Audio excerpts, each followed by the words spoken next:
Dear students, welcome to Merchant Engineering College Electrical Department.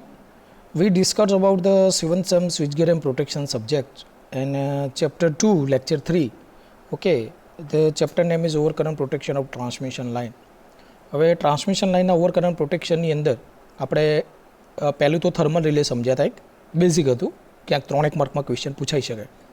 બીજું કે એના પછી આપણે ઇન્ડક્શન રિલેની અંદર ઇક્વેશન જે આપણું હતું ટોર્કનું ટી ચલે છે 5152 સાઇન આલ્ફા, ઓકે, એના વિશે ચર્ચા કરી.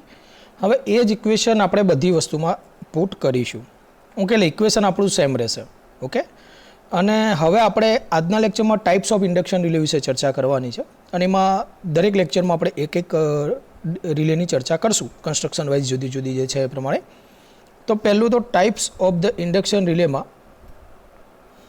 એ જે ટાઈપ્સ છે એ ડિપેન્ડ્સ કોના ઉપર કરે છે, કોને ઉપરથી એના ટાઈપ્સ ડેવલપ કર્યા છે. The types of the induction relay depend upon how the two flux are produce.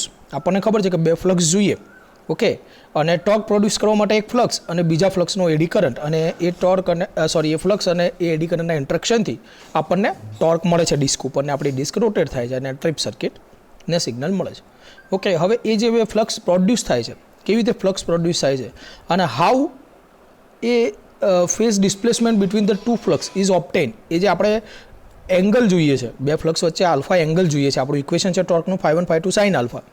હવે એ જે આપણને એંગલ્સ જોઈએ છે એના ઉપરથી આપણે આ ડિપેન્ડ્સ જે આપણા ટાઈપ્સ છે એ ડિપેન્ડિંગ કરે છે. The following are the types of the induction રિલેમાં પહેલું છે shaded pole type induction disc relay, બીજું છે watt hour meter type disc relay અને ત્રીજું છે ઇન્ડક્શન કપ રિલે. આજના લેક્ચરમાં આપણે shaded pole types induction disc રિલેની ચર્ચા કરીશું કે ભાઈ shaded pole types induction disc રિલેમાં કઈ રીતનું હોય છે, ઓકે મિત્રો. Now well let me start, okay. હવે શેડેડ પોલ ઇન્ડક્શન ડિસ્ક રિલેમાં તમે જોઈ શકતા હશો અહીંયા કે યસ રેડી. હવે હા, હવે થોડું મોટું કરી દઉં એટલે તમને મજા આવશે. હવે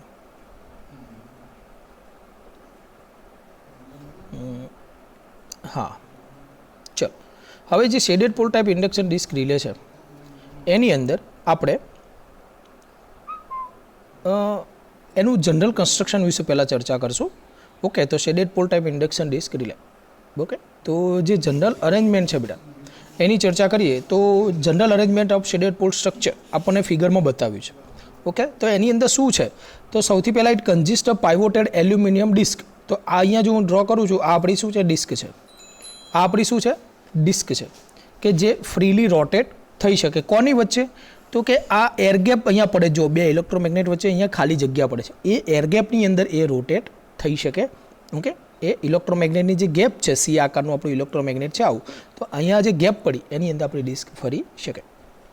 1/2 of each pole of the magnet is surrounded by copper band known as a shading ring. Means કે આપણું જે ઇલેક્ટ્રોમેગ્નેટ છે, ઓકે, અહીંયા ડ્રો કરું છું તમને વધારે મજા આવશે. આ સી ટાઈપનું છે આ રીતે, ઓકે, બરાબર. આવું તમને કન્સ્ટ્રક્શન દેખાય છે. એમાંથી એના બે ભાગ પાડવાના છે આ રીતે, એમાંથી આપણે એના બે ભાગ પાડીશું, ઓકે.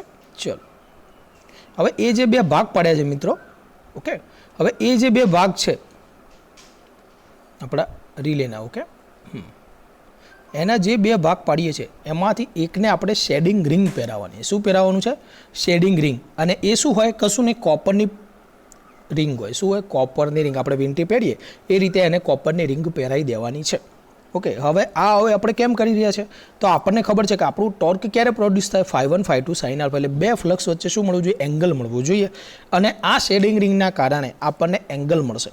હવે અહીંયા જે બે ફ્લક્સ પ્રોડ્યુસ થાય છે ને એનું નામ આપણે પાડ્યું ફાઈ અનશેડેડ, કે જેમાં આપણે શેડિંગ રિંગ નથી, એમાં આપણે શેડિંગ રિંગ નથી, અને બીજો જે ભાગ છે એમાં શેડિંગ રિંગ છે, ઓકે. મીન્સ કે એ શેડિંગ રિંગવાળું ફ્લક્સ છે. તો આપણે બે ફ્લક્સ છે, ફાઈ અનશેડિંગ અને ફાઈ શેડિંગ. બીજું આપણે કરંટ તો અહીંયાથી પ્રોડ્યુસ કરશું, અહીંયાથી પસાર કરશું, પ્રોડ્યુસ નહીં, અહીંયાથી અંદર આપણે પસાર કરશું, એને સપ્લાય આપશું. હવે અહીંયા જે આપણી ડિસ્ક છે, બીજું તો જુઓ કન્સ્ટ્રક્શનમાં તો કંઈ નવું છે નહીં, નોર્મલ કન્સ્ટ્રક્શન છે, ઇટ્સ ઇઝી. આપણને ફિગરમાં ખૂબ જ સારી રીતે ડિઝાઇન કર્યું છે. હવે જેવું એલ્યુમિનિયમ ડિસ્ક ફરશે, એલ્યુમિનિયમ ડિસ્ક ઉપર શું આપેલું છે, આપણને અહીંયા કોન્ટેક્ટ્સ આપ્યા છે. ફરતી ફરતી ત્યાં આગળ આવશે, ધારો કે આ ડિસ્ક છે, જો આ ડિસ્ક ફરી રહી છે, આ ડિસ્કના આ રીતે કોન્ટેક્ટ આપ્યો, ધીમે ધીમે ફરતો ફરતો ત્યાં ટચ થશે એટલે તરત ઓપરેટ થશે. ઓકે, ચલો હવે આપણે થોડી ચર્ચા કરીએ આની કે ઇન્ડક્શન ડિસ્ક રિલેમાં આવે છે શું. તો પહેલી આપણે ચર્ચા કરીએ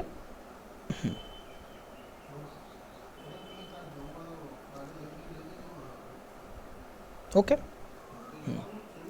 the alternating flux phi s યાની કે શેડેડ પોર્શન મેં તમને હાલ જ ચર્ચા કરી જે ફાઈ શેડેડ છે. Okay, the alternating flux phi s in the shaded portion of the pole કે જે શેડિંગ બેન્ડવાળો છે.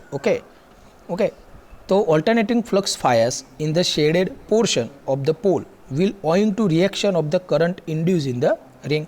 હવે કરંટ છે એ રિંગની અંદર ઇન્ડ્યુસ થશે કારણ કે કોપરની રિંગ છે અને lag behind the flux of the phi unshaded by angle alpha. હવે જે આપણે શેડેડ અને અનશેડેડ પાર્ટ્સની અંદર જોઈ લો, તમને અહીંયા ફિગરમાં દેખાશે વેક્ટર ડાયાગ્રામમાં. તો આ શેડેડ પોર્શન અને અનશેડેડ પોર્શન બંને વચ્ચે શું પડે છે? એંગલ પડે છે. ઓકે, હવે એ બંને વચ્ચે તો એંગલ છે પણ અહીંયા જે વાત કરી છે એ એંગલ આલ્ફાની કરેલી છે. તો એ શું કહેવા માગે છે? જુઓ, એ જે એંગલ આલ્ફા મીન્સ કે આ અહીંયા કીધું અનશેડેડ પોર્શનનો જે ફ્લક્સ છે અને એનો જે ફિલ્ડ કરંટ પ્રોડ્યુસ થાય છે એ બંને વચ્ચેનો એંગલ કેટલો છે મિત્રો? આલ્ફા છે. ઓકે, તો પહેલો વાત કરીએ ફાઈ એસ એટલે flux in shaded pole. Phi u, અહીંયા યુ નથી, ભૂલથી એસ લખી દીધો છે, આપણે યુ આવશે. Flux in unshaded pole. IF એ ફિલ્ડ કરંટ અને ઈટી એ ટર્મિનલ વોલ્ટેજ છે. હવે એ જે આપણો આઈએફ છે એ શું હશે? એક્ઝેક્ટલી 90 ડિગ્રી હશે આલ્ફા એંગલ. ઓકે, ચલો હવે this two AC flux differing in phase means કે આપણે જે ફાઈ શેડિંગ અને અનશેડિંગ, ફાઈ શેડિંગ અને ફાઈ શેડિંગ એના વચ્ચે કેટલો એંગલ છે? થીટા. હવે એ થીટા એંગલના કારણે એ શું થશે? બંને વચ્ચે ટી ચલે છે ફાઈ 1 ફાઈ 2 સાઇન આલ્ફા પ્રમાણે શું ઉત્પન્ન થશે? ટોર્ક ઉત્પન્ન થશે. હવે આ ટોર્ક કેવી રીતે ઉત્પન્ન થાય આપણે આગળની થિયરીમાં ચેક કર્યું છે. That's why not discuss in this lecture. Okay, તો આ લેક્ચરમાં આપણે એની ચર્ચા નહીં કરીએ, એ આગળના લેક્ચરનું છે. તો driving torque T is given by T ચલે છે ફાઈ 1 ફાઈ 2 સાઇન આલ્ફા. હવે આપણે એવું એઝ્યુમ કરીએ કે એઝ્યુમ મીન્સ કે એવું જ હોય છે કે જે ફાઈ 1 છે એ ચલે છે I1 હોય અને ફાઈ 2 છે એ ચલે છે I2 હોય. ફાઈ 2 છે ચલે છે I2 હોય. મીન્સ કે assuming the flux phi 1 and phi 2 to be proportional to the current I. Means કે ફાઈ 1નો પણ I, જો ફાઈ 1 ચલે છે પણ આપણે શું લઈશું? I, અને ફાઈ 2 ચલે છે પણ શું લેવાનો? I. તો એ ફાઈ 1 અને ફાઈ 2ની જગ્યાએ હું અહીંયા I અને I પુટઅપ કરું તો I ઇન્ટુ I શું થશે? I નો સ્ક્વેર થશે. શું થશે? I નો સ્ક્વેર થશે. અને એ ટી ચલે છે I square sine alpha. Sine alpha તો એઝ ઇટ ઇઝ જે અહીંયા ટોર્કમાં હતો એ જ છે મિત્રો. ઓકે, તો હવે આપણે ટોર્કનું ઇક્વેશન રિપ્રેઝન્ટ કરવું હોય તો કઈ રીતે થશે? તો જુઓ, this show that the driving torque is પ્રપોઝનલ two, driving torque એટલે આ ટી એ કોના પ્રપોઝનલ છે? તો square of the current of the relay coil. Means કે આપણા રિલે કોઇલની અંદર અહીંયા જે આપણી રિલે કોઇલ છે, ઓકે, આ જે કરંટના સ્ક્વેર પ્રમાણે આપણું ટોર્ક ઉત્પન્ન થશે. અહીંયા આપણે I નાખ્યો છે, અહીંયા આપણે એકલો I જ નાખ્યો છે પણ અહીંયા ટોર્ક કેવી રીતે પ્રોડ્યુસ કરશે? ટી ચલે છે I સ્ક્વેર સાઇન આલ્ફા પ્રમાણે. ટી ચલે છે I સ્ક્વેર સાઇન આલ્ફા પ્રમાણે.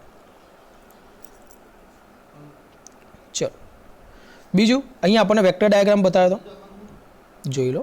હા, the vector diagram of the flux and current for the shaded pole is shown in figure. હવે વેક્ટર ડાયાગ્રામની ચર્ચા ફરી એકવાર કરી દઈએ.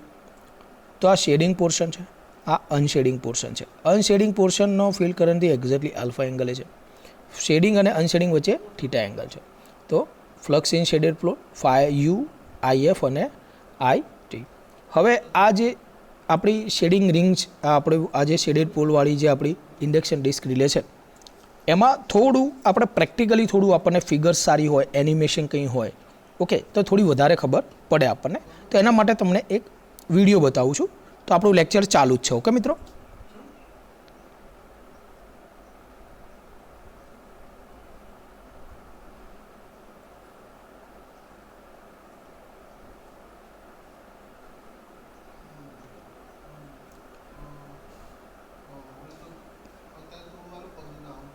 હવે જુઓ મિત્રો, આની અંદરનો આ જે પણ વિડીયો છે એનું જે વર્કિંગ છે એ નીચે લખીને પણ એ લોકોને આપ્યું છે. બીજું આ જે વિડીયો છે એમાં એક ડેમ્પિંગ મેગ્નેટ પણ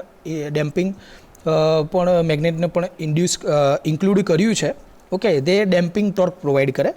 મીન્સ કે સ્પ્રિંગ પણ તમે લઈ શકો છો પણ ડેમ્પિંગ ટોર્ક પણ આપણે યુઝ કરી શકાય છે એના માટે. ઓકે, તો વિડીયો ધ્યાનથી જોજો, થોડી મજા આવશે. ઓકે, તો જોઈએ આપણે.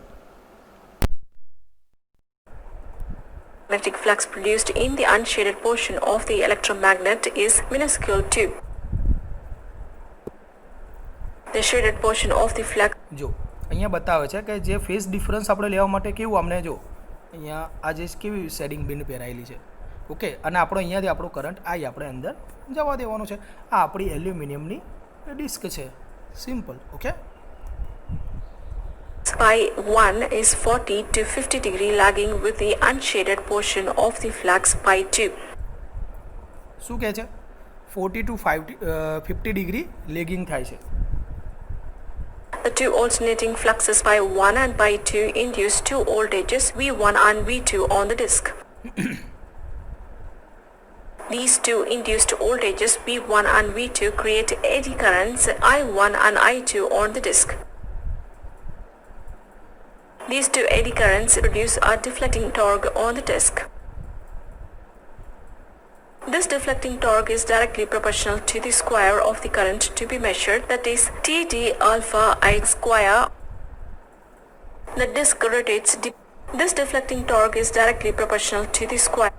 જો શું કીધું છે this deflecting torque is proportional to the square of the current. આપણને ખબર છે ડિફ્લેક્ટિંગ ટોર્ક આપણે જે પ્રોડ્યુસ કર્યું એ શું છે આપણે જોયું હતું 5 1 5 2 અને 5 ચલે છે I, that's why it's called I square. Okay તો ડિફ્લેક્ટિંગ ટોર્ક ચલે છે સ્ક્વેર ઓફ ધ કરંટ. અહીંયા નીચે પણ તમને લખેલું આપ્યું છે of the current to be measured, that is Td alpha I square. The disk rotates depending on the residual torque between deflecting torque and the spring action and attains a balanced position. This position is graduated against the actual pointer reading of the parameter. When the disk rotates, it cuts the magnetic field generated by the permanent damping magnet.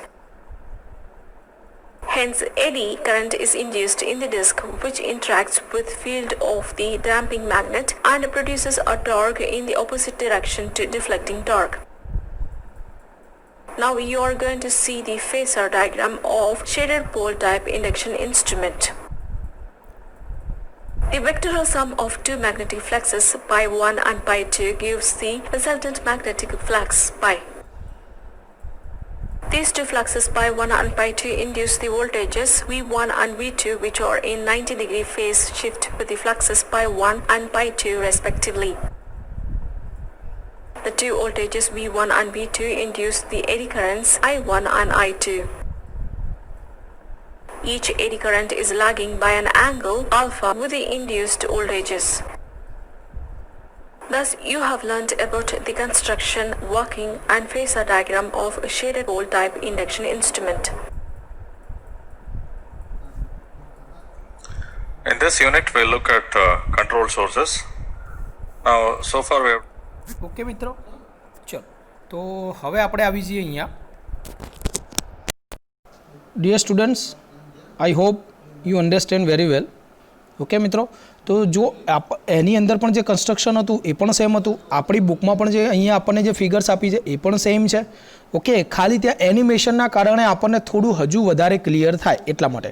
બીજું અહીંયા આપણે damping magnet જે ત્યાં બતાવ્યું હતું અહીંયા આપણને બતાવતા નથી. ઓકે, ડેમ્પિંગ મેગ્નેટ શું છે આપણું આ જે ડિફ્લેક્ટિંગ ટોર્ક છે એના અપોઝમાં એ પ્રોડ્યુસ કરે છે. ઓકે, તો અહીંયા આપણે એની જગ્યાએ સ્પ્રિંગ પણ તમે યુઝ કરી શકો છો. પણ અહીંયા આપણે ફિગર જસ્ટ કન્સ્ટ્રક્શન આપણે બેઝિક સમજવાની હતી એટલે આ બધી વસ્તુ ઇન્ક્લુડ આમાં કરેલી નથી. આપણે એક્ઝામની અંદર આટલું જ દોરવાનું છે.